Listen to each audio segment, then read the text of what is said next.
In this thing, are we good? Is the melanin on? Yes, it is. Hey, what's up, everybody? This is your girl, Miss P. I hope that you are doing fabulous, darling. I am doing well. Make sure to go ahead and thumbs up this video. I'd really appreciate it. Subscribe if you haven't already. And also, I'm gonna need y'all to follow me on my social media at Miss TP90. I just want to give a little disclaimer. Excuse my excessive chewing, okay? You know when you got a good piece of gum and you don't want to sit it down nowhere. You don't want to swallow it, okay? You just have to let it marinate. So it's just going to be chilling over here in the side of my cheek. But if you see me do one of these, you know it got good. So make sure to get it popping down below in the comment section. I'm bringing back the shout outs on the next Real Housewives review. So get it popping down below. I'll be going back to last week's and this week's and doing like a big old mashup. Hercules! Shirt of the video. Got my Lisa Frank shirt and got this from Hot Topic. This episode was messy. So let's get on right into it, honey. We are back in Atlanta after we left messy Barcelona. It got nice nasty in Barcelona. Candy's home, right? And Candy's even dry at the house. She see Ace, hey Ace, come get mama some sugar. Oh, you want to play your game? You want some juice? Bye-bye. Mama. Joyce comes by and they talk about the Barcelona trip, and Candy goes right into the Nene versus Kim because it's a mess. I do agree the kids should have definitely stayed out of it, but the kids nowadays, they all in their mom and them business. If your mom and them on social media, it crossed, oh my god, it's too much. Then they get into Portia and Marlo, and I'm looking at Candy like, girl, if you don't hush, because if anybody would have said anything about Mama Joyce, you'd have been ready, Freddie. Y'all better not talk about my mama. Every man was a woman. And no wonder Mama Joyce was quiet through the whole thing with Marlo and Portia, because she never told Candy Cane that she went and had lunch with Portia. And at the same time, she's kind of sided that Portia was manipulated because, you know, good damn well she don't like Phaedra. And it was like, she not that dumb. And I'm like...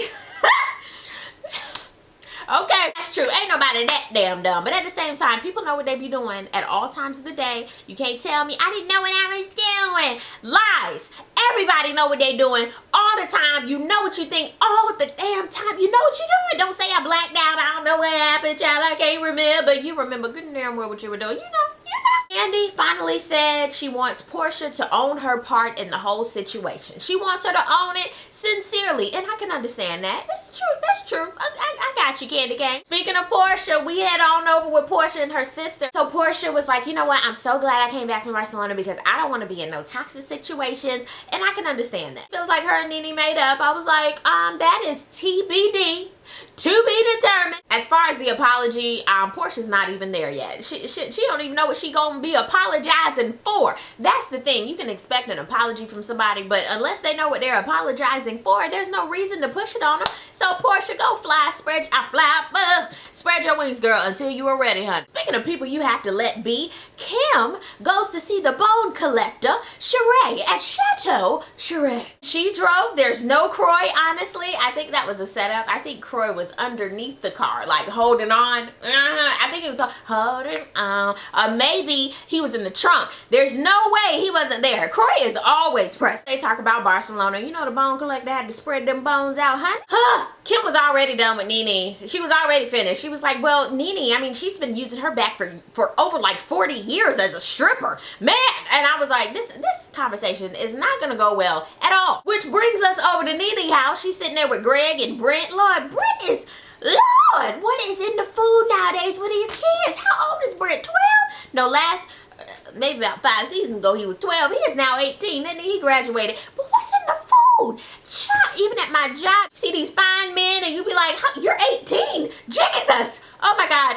I am not a petty. I'm not a pedophile. I can't. Oh my little boy, get away from me. She's having a social media battle on the couch. Brent sitting here looking at her. Greg ain't got shit else to do. They all looking like, go. Put a comma right there. I'm like, what are you doing? Bravo, in its messy fashion, put up the tweets. And I'm so glad Bravo does that. Child, follow Brielle Nim, so I didn't know what she posted. So basically, Brielle made a comment saying that she's not a racist. Every ethnicity can have roaches. And I'm sitting here like, look, girl. Go sit down, trying to clean up her comment, her initial comment. And Nene had to shit on her literally. I was like, don't do that to that little girl. Oh, there she go. There's the shit. Oh, it's watery. Ew. Nene said that Brielle brought it with her, or it either came up her funky ass pussy. I hollered. I said, no. shit is funny, but no. Interesting. Brent invited her. She was like, so Brent, how did she know to come on over here? He was like, well, I mean, she hit me up and I was like, yeah, we got Cheetos. And she was like, shit, I'm coming. I was like, come on over there and I'm opening the back door. So Brent probably brought in the extracurricular roaches when he had the door open in the back. We don't know. Thanks, Brent. Thanks. We go on back to Chateau Charade, and basically Kim is saying she had to get a lawyer, security, because Nene said her family was racist, and she was like, not my whole family, you motherfucker. And I'm sitting here like, not your whole okay, not us, not me, Croy, and all 8,000 of our kids. We're not racist. No. We're not. Nene was like, you know what? As far as Kim being a racist, some of the things that she say make you raise your eyebrow. Bravo. In Bravo fashion, had to go back in time, and they were like, oh, I wonder who was in the editing room and was like, oh, that's a racist Kim clip. Pick that one. Racist Kim clips. They probably have them lined up so they can use it as ammunition. I can see it. They went back to 2009. I keep telling y'all, money and time changes things, because that was a shiny ass wig. Greg was like, well, I've been telling you, the apple don't fall far from the tree. And I'm sitting there like, it really don't. It's the truth. I mean, everybody raises their kids differently. Same time, Brielle, little girl, don't you be arguing with adults on Instagram. But at the same time, that's what social media is nowadays. Kids, you mistake them for grown people because they look grown and they feel as though they can do grown things. And the lines are really, really they're not crossed. The lines are very blurred. Nene, you ain't no damn better with your response. You can't be responding to little kids. It's just like your Instagram. I know you get plenty of backlash, plenty of hate, but you can't respond to every single comment. You just can't. Okay, let's get off of them. Cynthia is taking Will to the airport. Shit, I wouldn't be taking Will there nowhere. Oh, so while Cynthia's on the phone with Marlo, they talk about Nene being kicked off. Kick off your shoes and relax your feet. That was a setup because Nene, she's a comedian. Okay, but she had a joke going on, and I remember that when that came out, y'all remember we talked about this. The heckler said, kill yourself, and Nene said, I hope you get raped by an Uber driver. And it went viral. It was horrible. It was crazy. Now, the heckler shouldn't have said that at all, and Nene should not have come back with that response. So they were both in the wrong for that. But Nene got kicked off the tour. Here comes Will. He get in the car, and Bravo ain't shat when they greeted each other. So I'm guessing Cynthia thought that it was gonna be like a peck on the mouth, not an open mouth, a kiss, but like a peck on the mouth. But he was like, "What's up, girl? All right, one of those. Give me one on my cheek, girl. Don't no frontal." I was like, and Bravo ain't shat. They ran that back. I was like, no, Bravo, no. Oh, Cynthia, damn. They talk about Eva. I was like, why the hell y'all talk about Eva? Why? Y'all need to be talking about y'all. Why are you talking about other people? Especially if you taking his ass to the airport, you ain't gonna see him either. Cynthia was like, you know what? I don't care what nobody say. I'm gonna continue getting to know Will.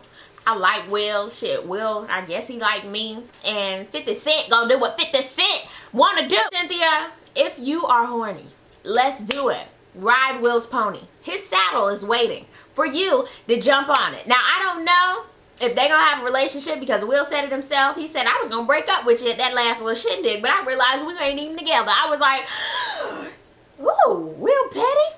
He petty. Both of them petty. It's a match made in petty dice. Sheree and Candy meet up, and they start talking about the tour drama with Nene. And Candy was like, it was what the group members said in the promoter. I mean, we got millions of dollars in this. And I was like, Sheree was like, so hold up, you were okay with the comment? And she was like, wait, I'm not okay with it. But I mean, I thought it would blow over. And I'm about like, Sheree, you had all of these allegations on you last year, and you were pissed at it. You still ain't forgave Portia. Yet, Nene can go around spewing out different rape comments, and you're perfectly fine with it. Like, I'm a little confuzzled. I'm so confused with this group, honey. And I keep telling y'all, people, you can never pinpoint what people are thinking, what they approve and what they disapprove of until it happens to them. And then we figure out that Kim wants her and Candy to do lunch. I was like, Marlo and Cynthia, they go get some, no, that wasn't Trader Joe's flowers. That looked like it was probably they fresh market flowers. Yeah, I don't know, but I love me some pretty flowers. So those were pretty, Cynthia. When you pick up, those were some pretty flowers. But they come in tow with Cheetos and flowers just to make Nene feel better. After the whole comment is out there, and child, Nene feel like shit. She even opened the door and was like, I was like, woo! I was done with Nene when she said she is over it with the cease and desist. I was done. I said, what? Nene breaks everything down about what happened at the comedy show. I mean, and she broke down at the end. She was like, I've never been put in this to happen. And I was like, oh, I bet you didn't. My God. I'm sorry. I want to have compassion. But at the same time, like, girl, you can't say everything that goes into your brain. Like, I totally understand what the heckler said, kill yourself. I mean, people, I don't even know why people say that. Anyway, let me turn my personal heat off. Hold on a second. Oh, I was about to turn into a hot pocket. Anyway, kind of like here on YouTube. When I first started on YouTube, I mean, people would say the worst stuff. Like, it was horrible. And I would comment back, and I'd block, and oh my God, I would just put so much energy into the negativity. Where now, I mean, somebody called me a bitch the other day. I was like, who you calling him? U-N-I-T-Y. And then I went on about my business, honey, because I don't know these random people. I don't know these people who are negative. I feel like, Portia, I don't need this toxicity in my life, but I don't give light to that type of stuff, especially years later, honey.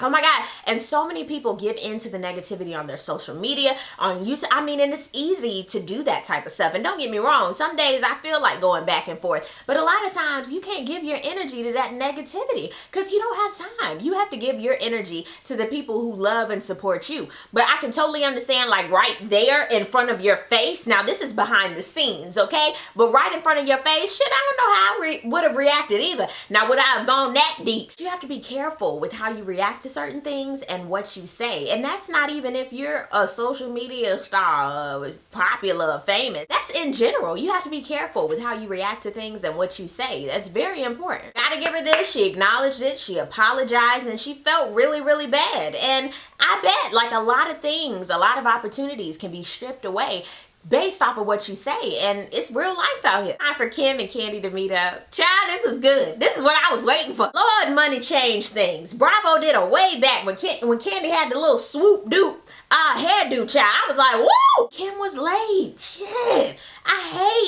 Oh my God, as I get older, I love being on time for things. Like, it's very important. But oh my God, when you're going out to dinner, like, be on time. Like, that's important. Especially if you the one who invites somebody out, you the one who need to be on time. Kandi was like, yeah, you late. She was like, oh my God, you didn't get my pictures? It was a huge wreck. I told Croy to go to Costco. He dropped me off so I could drink. I was like, oh my God. You couldn't even come to the restaurant? Child. I was like, oh, my neck is itching. Bone Collector had told Kim that Kandi and them had a problem with Croy dropping her off and picking her up all the time. Ooh. Honestly, that's their opinion. If they got a problem with Kim being dropped off by Croy, that's her man. That's who she got to go home to. That's their little system. Child, I don't know if Kandi wanted to be dropped off by little Todd all the time. That's her business. If Greg wants to roll around with the handicap car, that's his business. I can see where Kandi was coming from. You always have an excuse to bounce. You always have your little dude on the side ready to get gone. That is true. You mentioned it all the time. It's kind of like you telling people, Croy's in the car. I could go right now if I want to. Kim and Kandi start going back and forth. And Kim uses fuck somehow. I forgot how she said it. And here goes Kandi. Who the fuck are you cussing at? And I was sitting here looking at Kandi like, you just said damn when y'all were talking. Like, a cuss is a cuss regardless. Kim raises her voice a little bit. You think she cussing at you? I'm a little confused. But yeah, you can cuss back at her. I don't know, child. I can understand where Kandi is coming from. Well, who the fuck are you cussing at? But girl, you got to get out your feelings right then and there because that's how she is all the time. So when you're in a situation, you putting your claws up. But Kim was even looking like, what the fuck? Kim was like, well, I'm just getting irritated. This is what I was like, whoa, with Kandi. She was like, well, if you're getting irritated, do what you normally do. Take your ass to the damn car. I was like... with a little broken voice, you could really tell in that moment that Kim wanted to leave so bad. Like, she really wanted to get up and leave. I could see it all in her face. It was so awkward with both of them, but sometimes you gotta sit in it. awkwardness and all. And I'm so glad that they said in it, because then Candy was like, so what's been going on with you? And they started talking about the kids, and they just move it forward. And then they start talking about them, which is what they should have been talking about to begin with. Then they turn it into a Nene conversation. I was like, geez. And then they figure out that yes, everything with that has turned nasty, and how do you get past it? And then they figure out that their relationship died. Yes, honey, it is cremated over money, which is real sad. And now they both got money, and they sitting there like, damn, Gina, like, this really happened. I believe that they can move forward. How? I don't know. Maybe they could build a new friendship. I don't know. Next episode, I feel is gonna be good. Down below in the comment section, I would love to know, what did you think about this episode? Thank you guys so much for watching. Get your comments in, like I said, down below, because I'm bringing back the comments on the next video. Thank you guys so much for watching. I really do appreciate it, and I will see you on the next video. Peace, love, and all that good stuff. God bless. Bye.